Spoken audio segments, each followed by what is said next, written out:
Fala pessoas, e aí, tudo certo? Tudo tranquilo? Hoje é dia de mais uma aula de biologia, beleza? Mas assim, antes da aula começar, eu preciso da tua ajuda. Vai logo se inscrevendo aí no canal, deixa um like aí nesse vídeo e compartilha esse cardume com os amigos, para esse cardume ficar cada vez maior, porque assim, toda vez que ele cresce, eu consigo ajudar mais pessoas como você, beleza? E assim, o tempo que tu me ajuda é o tempo em que eu vou tirar essa máscara, porque é melhor de dar aula sem máscara, tá? E é o tempo da vinheta. Roda a vinheta, menino!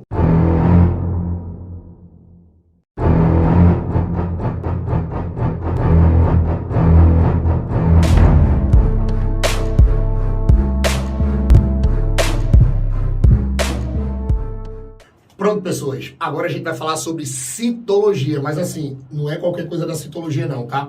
Eu vou precisar, monstrinhos, de muita atenção, porque agora a gente vai falar sobre as partes do núcleo. E assim, quando a gente trabalha com as partes do núcleo, para eu conseguir te mostrar todas as partes que nós encontramos dentro de um núcleo, a primeira coisa que eu preciso que vocês não esqueçam é o seguinte: o núcleo, ele vai ser um núcleo de uma célula eucarionte.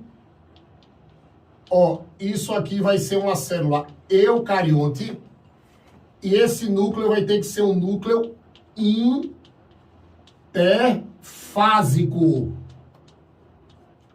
Aí vamos lá. Andrei, por que tu tá falando de uma célula eucarionte e por que tu tá falando de um núcleo interfásico? Porque olha para cá. Toda vez que a gente vai estudar as partes do núcleo, primeiro você só pode estudar essas partes se a célula for eucarionte.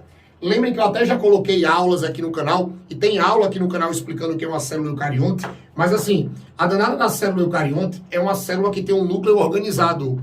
A célula eucarionte é uma célula que tem a carioteca. A célula é denominada eucarionte porque ela vai ter um núcleo organizado, porque ela vai ter uma membrana nuclear chamada de carioteca. E é essa membrana, preste atenção, que vai separar o conteúdo nuclear do conteúdo citoplasmático. Então você só consegue olhar bem, você só consegue ver todas as partes que o núcleo tem nas células eucariontes, beleza? E outro detalhe, essa célula eucarionte, ela vai ter que estar em interfase. Ou seja, o núcleo vai ter que ser interfásico. Aí você pode dizer assim, tá, Andrei, mas eu não lembro o que é uma coisa interfásica. Eu não lembro da interfase. Ei, depois você vai na playlist aqui do Tubarão de Citologia e olha a interfase, tá? Mas já adiantando, quando você diz que um núcleo ele é interfásico, é porque é um núcleo que ele não está em divisão celular. Você só consegue observar todas as estruturas que o núcleo tem quando esse núcleo está na interfase, que é exatamente o momento do ciclo celular que a célula não está se dividindo, tá? Não pode esquecer disso, viu, monstrinho? Aí vem o esquema. Olha pra cá. Agora é o seguinte, vamos fazer um acordo, tá? Deixa primeiro eu colocar tudo. Você não vai tirar os olhos de mim. Ei, tu não vai mexer no teu caderno agora, até porque eu sou mais bonito que o teu caderno, tá? Tu vai ficar olhando pra mim, para depois eu dar tempo de você tirar o print e organizar o caderno, tá? Mas olha pra cá, vê só. Eu coloquei aqui uma célula eucarionte, tá? Você pode ver que essa célula é eucarionte porque ela vai ter um núcleo organizado, separado do citoplasma, tudo bonitinho. Imaginem que o quadro do tubarão aqui é uma lousa digital, ó. Aí eu seleciono o núcleo, aí dou um zoom nele. Aí eu aumento, ó. Aumentei o núcleo. Quando a gente aumenta o núcleo, as estruturas que vocês vão ter que dar conta para todas as provas são essas aqui. Vocês vão ter que lembrar da carioteca, do nucleoplasma e da cromatina. Aí vê o que vai acontecer, preste atenção.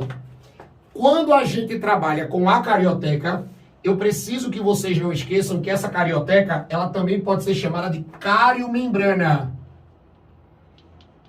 Ó, ela também pode ser chamada de cariomembrana, tá?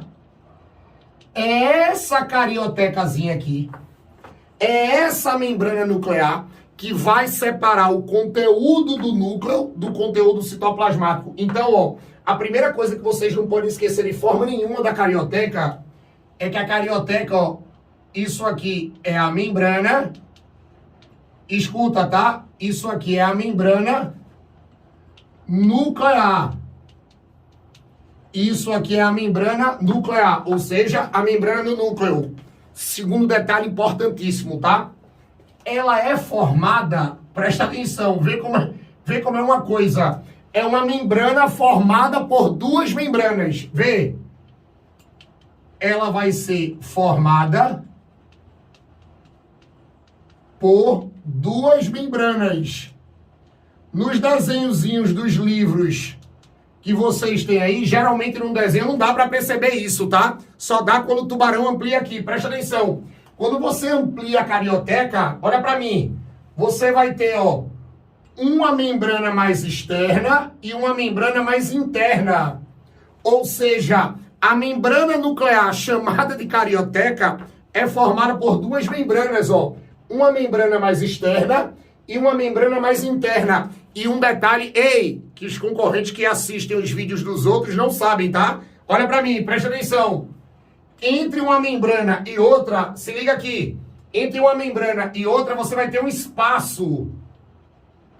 Esse espaçozinho que você tem entre a membrana mais externa e a membrana mais interna da carioteca, esse espaço é o que nós chamamos, ó, de espaço, se liga, perinuclear. Ele é o espaço perinuclear, tá?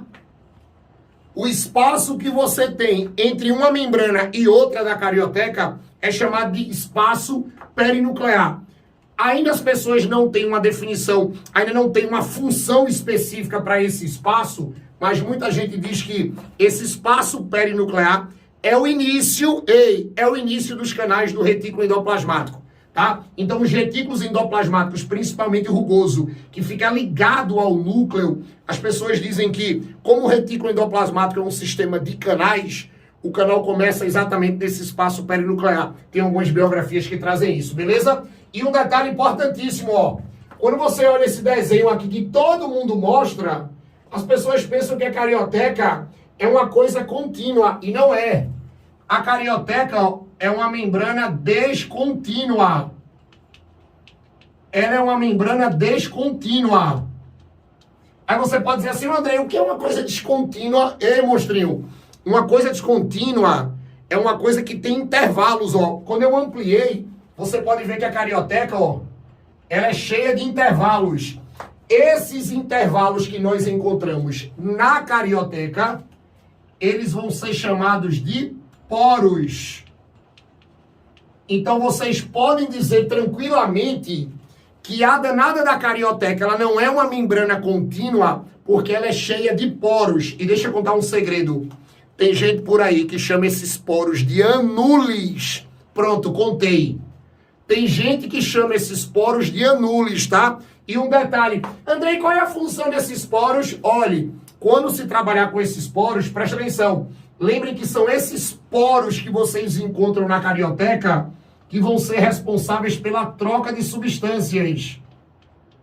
Ó, é aqui que você vai ter a troca de substâncias.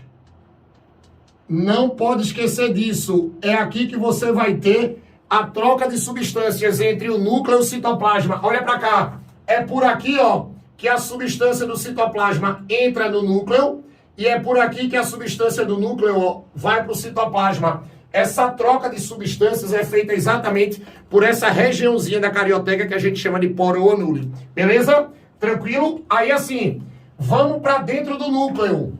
Olhe, o núcleo não é uma bolinha oca, tá? Dentro do núcleo você vai ter uma substância. Eu vou ter um fluido. E o fluido que você tem no núcleo é chamado de nucleoplasma. Já vou adiantando. Tem muita gente que chama o nucleoplasma por aí de cariolinfa. Carionúcleo. Linfa, fluido. Então o nucleoplasma, preste atenção, o nucleoplasma é o fluido que você tem no núcleo. Tá? Se, ó, o danado do nucleoplasma, ele é cheio por esse, ele é todo preenchido por esse fluido. Aí o que que acontece? Esse nucleoplasma, vocês vão dizer que isso aqui é um coloide. Vocês dizem tranquilamente que isso aqui é um coloide. Para quem não lembra o que é coloide, coloide é uma mistura, tá? De água, sais e substâncias orgânicas. Então, dentro dessas substâncias orgânicas você tem muita proteína, beleza? Então, esse colóide nuclear, esse líquido nuclear, é o que a gente chama de nucleoplasma ou cariolinfa, tá? E um detalhe, lembrem que tudo que você tem no núcleo fica mergulhado no nucleoplasma.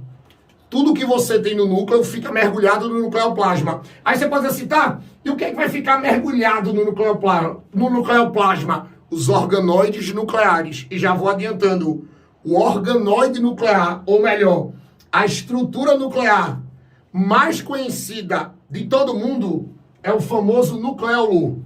Ei, olha essa bolinha que tem no núcleo aqui.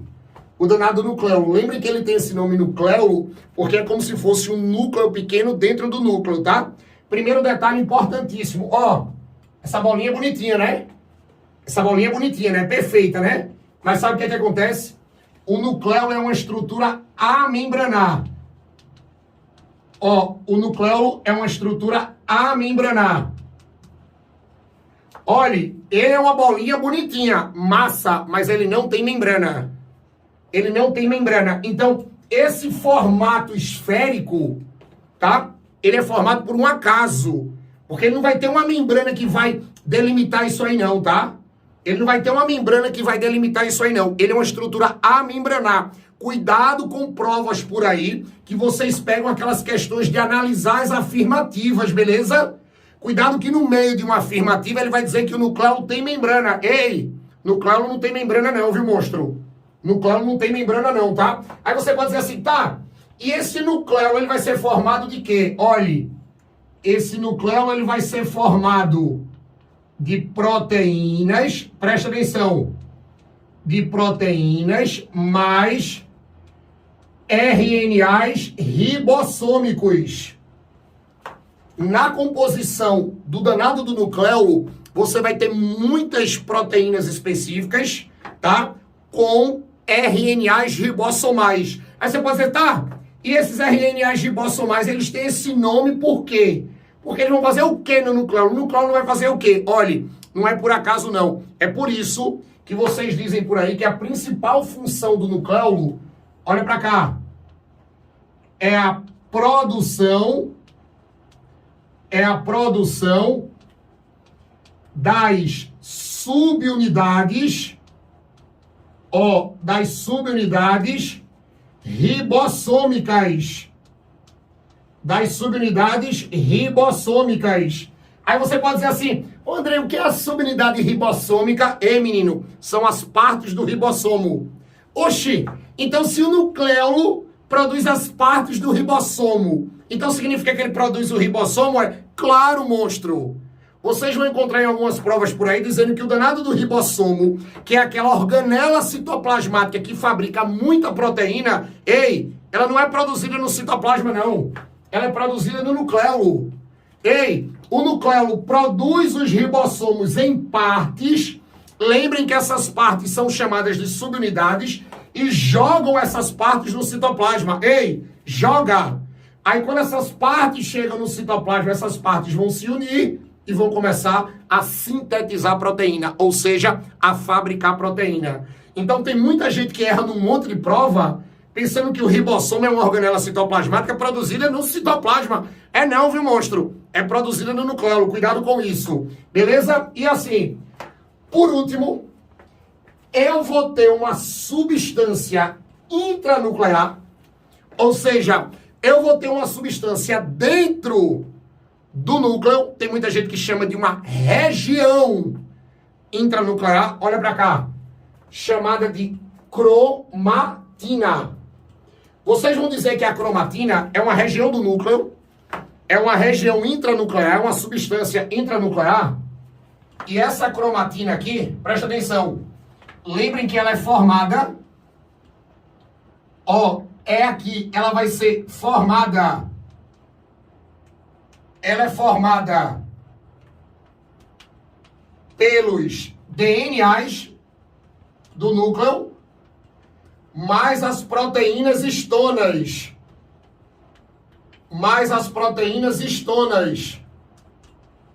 Que são exatamente as proteínas que condensam, os DNAs, formando os cromossomos na divisão celular. Então, olhem para cá. Toda vez que vocês são cobrados de cromatina, vocês vão dizer que a cromatina é a região do núcleo em que vocês vão encontrar os DNAs da célula, ou seja, os DNAs do núcleo, mais as proteínas histonas. Aí você pode dizer, tá, mas por que eu vou ter que lembrar dessas proteínas histonas? Porque são essas proteínas histonas que durante a divisão celular vão condensar o filamento de DNA todo, transformando o DNA num cromossomo. Beleza? Aí você pode dizer assim, mas aqui vai estar na forma de cromossomo? Não. Aqui não vai estar na forma de cromossomo não, tá? Aqui os DNAs são na forma de fio. São na forma de fio. Porque o DNA ele só é condensado, esses fios só são compactados lá na divisão celular. Lembrem que esse núcleo que eu disse a vocês aqui é um núcleo interfásico. E o núcleo interfásico não tem nada a ver com divisão, não. O núcleo interfásico não tem nada a ver com divisão, não. Porque durante a divisão, muita coisa aqui muda, tá? Inclusive isso aqui. Porque nada da divisão celular, que essas proteínas histonas, ó, elas vão condensar. Presta atenção, elas vão condensar o filamento de DNA todo, transformando o DNA num cromossomo, deixando o DNA todo bastante visível, deixando o DNA todo parado, inativo. Mas isso só na divisão. Agora tem um detalhe. Quando você olha para a cromatina, por mais que o DNA ele não esteja todo condensado, por mais que o DNA não esteja todo compactado, ó, essa cromatina ela vai ter regiões, tá? Lembrem que essa cromatina aqui, ó, ela vai ser dividida na eucromatina, escuta, tá? E ela vai ser dividida, ó, na heterocromatina. Porque o que acontece? Por mais que o DNA na cromatina esteja na forma de filamento, mas você tem uma parte do filamento que é ativa e você tem uma parte do filamento que é condensada, que é inativa. Aí o que acontece? Quando você observa a parte da cromatina ativa, o filamento ativo, você vai dizer que isso aqui é a eucromatina, tá? A eucromatina é exatamente a parte ativa. Ó, é a parte ativa da cromatina. É onde você vai ter transcrições de RNA, tudo bonitinho. Ei, é a parte, ó, que tá só o filamentozinho. Mas esse filamentozinho vai ter umas partes que já vão estar condensadas. Já vai ter umas partes que vão estar inativas. Aí essa parte é chamada de heterocromatina. Ei, isso aqui, ó, é a parte inativa. É a parte inativa do filamento. Aí você pode dizer assim, ô Andrei, o mesmo filamento pode ter uma parte ativa e pode ter uma parte inativa? Claro. Aí na parte inativa, ó, ele vai estar assim. Ele já vai estar como se fosse um cromossomo condensado. Então, ó, esse mesmo filamento que tem uma parte muito grande ativa, vai ter umas partezinhas inativas. Vai ter umas partezinhas que já lembram um cromossomo, porque vai estar condensado, vai estar parado. E um detalhe, tá? Como a eucromatina é a parte ativa e vai estar na parte de filamento, você pode ter certeza que nessa parte de eucromatina, você vai ter uma coloração heterogênea. Você vai ter uma coloração heterogênea, ou seja, quando você joga o corante no núcleo para fazer a coloração da cromatina, você vai ver umas regiões que ficam mais clarinhas, mais dispersas. Significa que aquelas regiões têm muita eucromatina, tem muito DNA na forma de fio, tem muito DNA trabalhando. Agora, quando você joga a tinta, ei, e você vai ter uma região, presta atenção, com a coloração homogênea, uma coloração mais forte, você pode dizer que naquela região mais forte, naquela coloração mais forte da cromatina, ó, o filamento ele já está compactado. O filamento ele já vai estar numa forma cromossômica. Ele já está compactozinho, ele já está inativo. Aí pega mais tinta.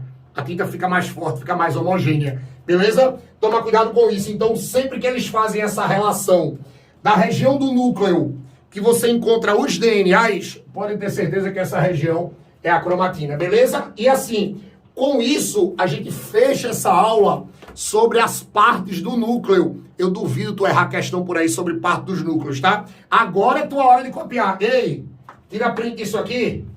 Tira print desse quadro que com isso aqui tu não erra mais questão nenhuma sobre partes do núcleo. Beleza? Ei, monstrinho, monstrinha, gostaram? Agora não esquece não, tá? Se inscreve aí no canal, dá um like aí no vídeo, compartilha esse canal com os amigos, me ajudem a fazer esse projeto crescer, porque toda vez que tu me ajuda a fazer esse projeto crescer, ele fica mais forte. E ele ficando mais forte, eu vou conseguir gravar mais aulas para ajudar mais pessoas como você. Beleza? Deixa o teu comentário aqui, o que é que tu acha aqui do tubarão. Beleza? Que eu quero te encontrar aqui nas próximas aulas. Beijo no teu coração, tá? Valeu!